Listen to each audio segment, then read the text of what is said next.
कहानी दो अनजान लोगों की है जिन्होंने एक मुश्किल सफर में एक दूसरे का साथ दिया।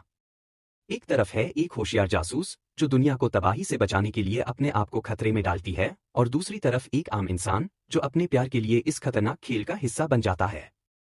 माफिया और एक जानलेवा बायोवेपन जो दुनिया को तबाह कर सकता है, के बीच यह कहानी घूमती है। क्या यह दोनों इस मुश्किल सफर से जिंदा निकल पाएंगे?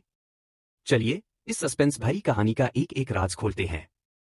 कहानी की शुरुआत वॉशिंगटन डीसी से होती है, जहां हम सैंडी को कार चलाते हुए देखते हैं। सैंडी के चेहरे पर उदासी दिखाई देती है। तभी डॉक्टर क्लॉडिया का कॉल आता है और वो पूछती है, एक लड़की की डेथ से तुम इतनी परेशान क्यों हो? सैंडी जवाब देती है, वो लड़की मेरे डिपार्टमेंट में काफी हद तक मेरी तरह थी और उसकी डेथ मेरी गलती के कारण हुई। क्लॉडिया समझाती है, तुम्हें इसके बारे में ज्यादा सोचने की जरूरत नहीं, वक्त के साथ सब ठीक हो जाएगा। इसी के साथ सैंडी के काम और इरादों का पता चलने लगता है। दूसरी तरफ एक बाजार का सीन दिखाया जाता है जहां क्रिस अपनी स्टॉल पर पौधे बेच रहा होता है, लेकिन उसका मूड काफी खराब लग रहा है। हाल ही में उसका ब्रेकअप हुआ है और वो उदास है। उसके पास की स्टॉल वाली आदेन क्रिस को समझाती है, पुरानी बातों को छोड़ो, तुम्हें जरूर एक नई शुरुआत मिलेगी। तभी सैंडी बाजार में आती है और आदेन की स्टॉल पर एक पौधा पसंद कर लेती है। क्रिस उससे कहता है, यह पौधा तभी जिंदा रहेगा जब इसकी रेगुलर देखभाल होगी, जो आप नहीं करेंगी। सैंडी इंसिस्ट करते हुए कहती है, मुझे सिर्फ यह पौधा चाहिए।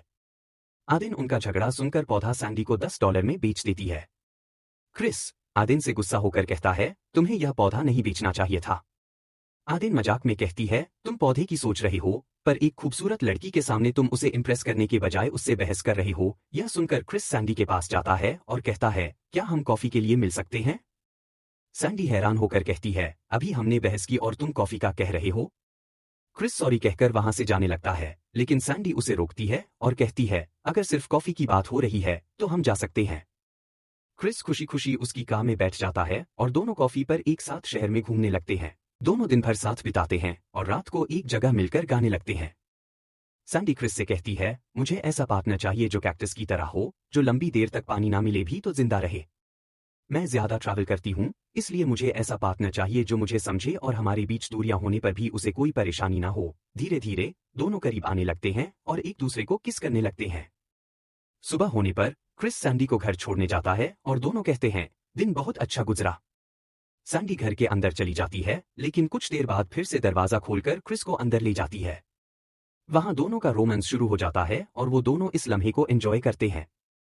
क्रिस अपने घर वापस आता है, बहुत खुश होता है और अपने मॉम डैड को सब बताने लगता है। मुझे लगता है यह वही लड़की है जिसे मैं अब तक ढूंढ रहा था, क्रिस कहता है। तभी उसकी बहन मीटी आती है और कहती है, देखना, यह लड़की भी तुम्हें छोड़कर चली जाएगी क्योंकि तुम्हारी आदतें बहुत पॉजिटिव और चिपकू हैं। पहली वाली भी तुम्हें छोड़कर गई थी। लेकिन क्रिस उसकी बातों को इग्नोर करते हुए अपने मॉम डैड से कहता है, सच में यह लड़की बहुत अच्छी है। कुछ दिन बीतने के बाद क्रिस अपने फार्म में काम करते हुए रोज सैंडी को मैसेज करता रहता है, लेकिन 3-4 दिन बीतने के बाद भी कोई रिप्लाई नहीं आता। यह देखकर क्रिस थोड़ा परेशान हो जाता है। उसके डैड कहते हैं, शायद वह किसी काम में बिजी होगी। मीठी फिर चिढ़ाते हुए कहती है, मैंने कहा था ना, यह भी तुम्हें छोड़कर भाग जाएगी। क्रिस को काम करते हुए सांस लेने में दिक्कत होने लगती है क्योंकि उसे अस्थमा था। तभी उसे याद आता है कि उसने अपना इन्हेलर सैंडी के पर्स में रख दिया था। खुशी की बात यह थी कि क्रिस ने अपने इन्हेलर में एक ट्रैकर लगा रखा था। वह तुरंत उसे ट्रैक करना शुरू करता है और पता चलता है कि सैंडी इस वक्त लंदन में है। यह देखकर क्रिस सोचता है, शायद अब वह मुझसे कभी नहीं मिल पाएगी। क्रिस सोचता है कि अब वह लंदन जरूर जाएगा और इस फैसले पर उसके माँ बाप उसका पूरा साथ देते हैं। अगले दिन क्रिस लंदन पहुंचकर सैंडी की लोकेशन को ट्रैक करते हुए आगे बढ़ने लगता है। लेकिन रास्ते में अचानक कुछ लोग उस पर हमला करते हैं, उसे बेहोश करते हैं और एक गाड़ी में डाल देते हैं। जब क्रिस की आंख खुलती है तो एक आदमी उसे टैक्समैन कहकर बुलाता है।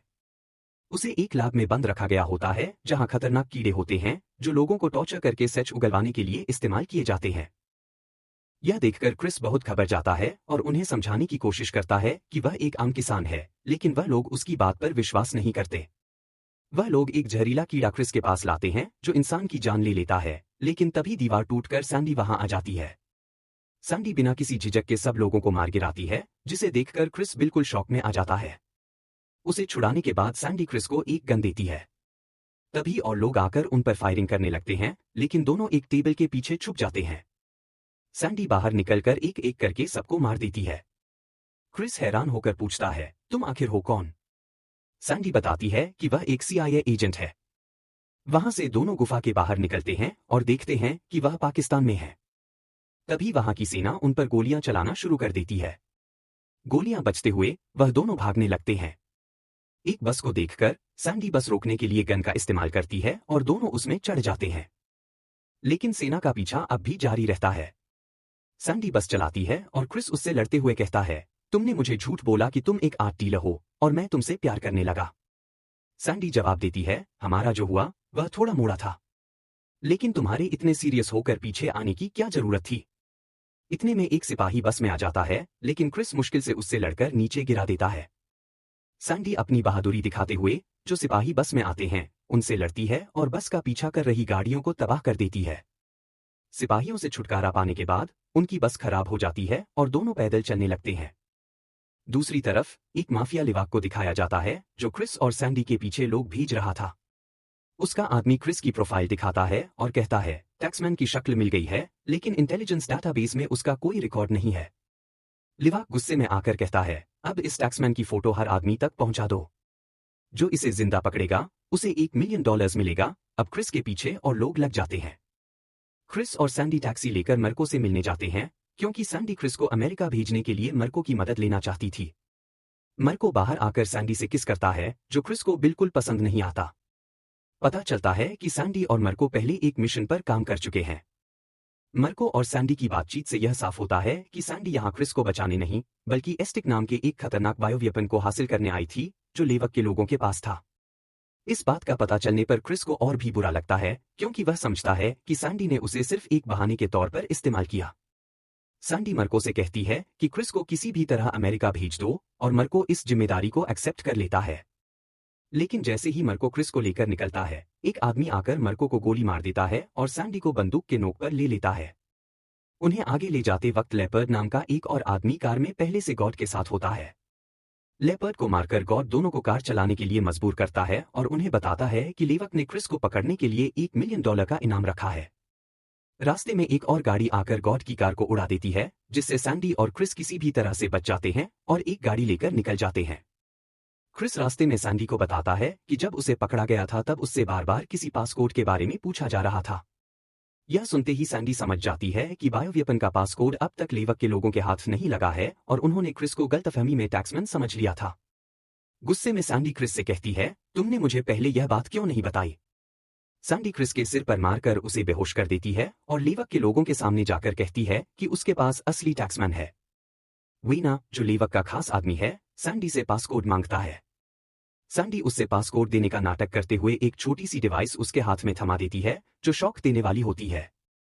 सैंडी और क्रिस एक साथ वहां के लोगों पर हमला करते हैं। क्रिस एक आदमी को मारकर बेहोश कर देता है, जबकि सैंडी एक नाइफ अटैक में घायल हो जाती है। सैंडी के कहने पर क्रिस पैराशूट लेकर ब्रीफकेस के साथ प्लेन से जंप करने की तैयारी करता है, लेकिन पैराशूट के साथ सैंडी को भी ले आता है और दोनों प्लेन से कूद जाते हैं। बीच पर लैंड करने के बाद सैंडी की आंख खुलती है और वह देखती है कि क्रिस न सिर्फ उसकी जान बचाकर लाया है, बल्कि ब्रीफकेस भी ले आया है। इस बात पर सैंडी उसे थैंक्स कहकर अपना ग्रैटिट्यूड दिखाती है। रात के समय क्रिस और सैंडी एक दूसरे से बातें करते हैं, जहां क्रिस उसके जख्मों का जड़ी बूटियों से थोड़ा इलाज करता है। यह देखकर सैंडी को क्रिस की काइंडनेस का एहसास होता है और उसे अपनी गलती का एहसास होने लगता है। दोनों अपनी बातें आगे बढ़ाते हैं और करीब आकर एक दूसरे को किस करने लगते हैं। दूसरी तरफ वैगन लेवक को जानकारी देता है कि टैक्समैन ब्रीफकेस लेकर निकल चुका है, जिससे लेवक गुस्से में आ जाता है और ब्रीफकेस के साथ टैक्समैन को पकड़ने का हुक्म देता है। अगले दिन सुबह वैगन अपनी टीम के साथ उनकी लोकेशन पर पहुंचता है और दोनों पर गोलियां चलाता है, मगर इसी बीच CIA के एजेंट्स एक बोट में आकर वैगन के लोगों पर हमला करते हैं।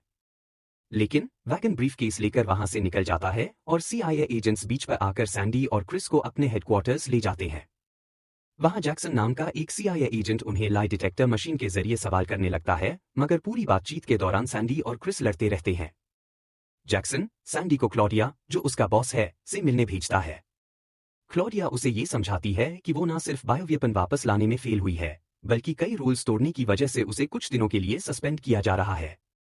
दूसरी तरफ जैक्सन क्रिस से कहता है कि सैंडी से दूर रहना ही उसके लिए बेहतर होगा, क्योंकि वो सिर्फ उसका फायदा उठा रही है।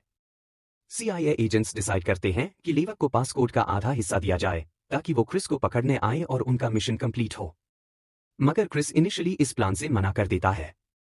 उसे बताया जाता है कि लीवक के शक की वजह से उसका परिवार भी खतरे में है, जिसके बाद वह राजी हो जाता है।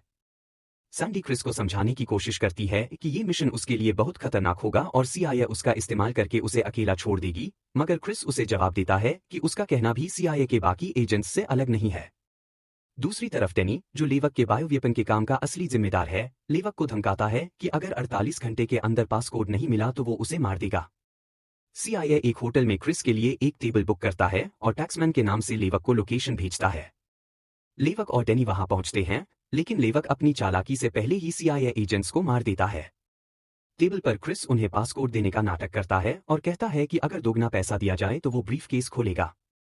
लेकिन डेनी समझ जाता है कि क्रिस बस वक्त बिताने की कोशिश कर रहा है और उसे गन पॉइंट पर ले लेता है। तभी सैंडी वहां एंट्री करती है, जिससे क्रिस को बहुत सुकून और खुशी महसूस होती है, क्योंकि वह सैंडी का इंतजार कर रहा था और जब सैंडी पहुंचती है तो वह भी वहां बैठकर डेनी से सीधी बात करने लगती है।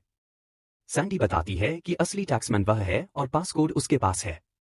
उसका कहना था कि पासकोड मिलते ही उसके अकाउंट में पैसे ट्रांसफर कर दिए जाएं।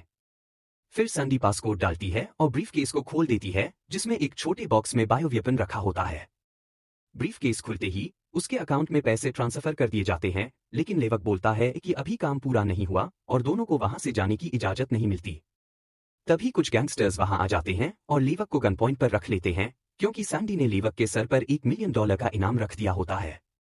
डेनी के लोग गैंगस्टर्स पर गन पॉइंट करते हैं और इस टेंशन भरे माहौल को देखकर सभी सिविलियंस वहां से भागने लगते हैं। इस बीच सैंडी मौका देखकर बायोवेपन उठाकर भाग जाती है। चारों तरफ गोलियां चलने लगती हैं और सभी एक एक करके मर जाते हैं। डेनी के लोग क्रिस और सैंडी को मारने की कोशिश करते हैं, मगर सैंडी बहादुरी से लड़ती है और अपनी गन से उन्हें शूट करना शुरू कर देती है। क्रिस भी अपनी स्टाइल में उन्हें मारने लगता है और कुछ गैंगस्टर्स के होने की वजह से दोनों को थोड़ी मदद भी मिल जाती है। इसी दौरान जब वैगन सैंडी को मारने की कोशिश करता है तो क्रिस उस पर टूट पड़ता है और दोनों की लड़ाई नीचे तक पहुंच जाती है।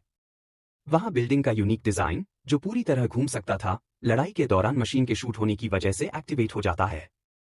बिल्डिंग तेजी से घूमने लगती है, लेकिन क्रिस और वैगन की लड़ाई जारी रहती है। आखिरकार क्रिस वैगन को मशीन के बीच फेंक देता है, जिससे वैगन की मौत हो जाती है, लेकिन बिल्डिंग और ज्यादा तेजी से घूमती है।